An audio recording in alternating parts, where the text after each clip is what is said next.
18 লক্ষ টাকা নিবে এক একটা চাকরির জন্য, কারো কাছ থেকে 10 থেকে 18, এর মধ্যে থেকে তাদেরকে প্রতিশ্রুতি দিয়ে তাদেরকে বিভিন্ন ধরনের প্রশ্নপত্র এবং এই ধরনের একটা চক্র তারা কাজ করছিল।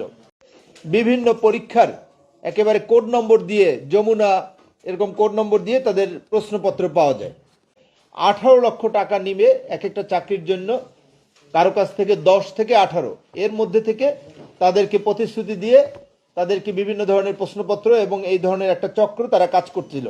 এবং জেলা গোয়েন্দা পুলিশ এবং জেলা পুলিশের এই অভিযানে আপনারা জানেন যে 7/4/11টি মোবাইল এবং 37,000 প্লাস টাকা, 37,948 টাকার মতো জব্দ করা হয় এবং তাদের বিরুদ্ধে আমরা আইনানুগ প্রক্রিয়া সেটা আমাদের কার্যক্রম অব্যাহত আছে। এছাড়া আমাদের সদর থানায় 8 জন আপনার প্রতারক প্লাস এরা পরীক্ষার্থী, এদেরকে অ্যারেস্ট করা হয়।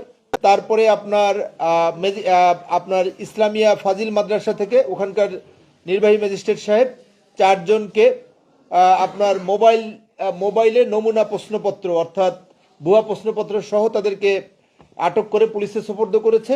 একমাত্র স্মার্ট সিটি বসুন্ধরা, আধুনিকতায় এক ধাপ এগিয়ে। বিয়াম স্কুল থেকে একজনকে পরীক্ষায় অসৎ উপায় অবলম্বনের জন্য পুলিশ সেখানে অ্যারেস্ট করেছে ম্যাজিস্ট্রেটের সহায়তায়। এবং নির্বাহী ম্যাজিস্ট্রেট সরকারি ডিগ্রি কলেজ থেকেও 2 জন মহিলাকে গ্রেপ্তার করেছে।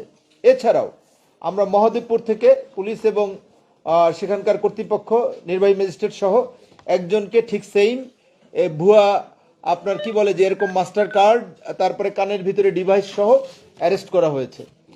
সর্বোপরি আমরা বলবো যে নওগাঁ জেলায় এই প্রাথমিক বিদ্যালয়ের সহকারী শিক্ষক নিয়োগ পরীক্ষা এটাকে সম্পূর্ণ দুর্নীতিমুক্ত করার জন্য যে অভিযান হয়েছে তাতে আপনার জেলা গোয়েন্দা শাখায় 8 জন, সদর মডেল জেলা গোয়েন্দা শাখায় 9 জন এবং ডিবি এবং সদর থানায় 8 জন, মহাদেবপুরে 1 জন, মোট 18 জনকে আপনার গ্রেপ্তার করা হয়েছে এবং প্রত্যেকের বিরুদ্ধেই পাবলিক পরীক্ষা নিয়ন্ত্রণ আইন সহ অন্যান্য যে সমস্ত ধারায় তাদের অভিযোগ হয় সেই অনুযায়ী তাদের বিরুদ্ধে আইনগত ব্যবস্থা গ্রহণ করা হবে।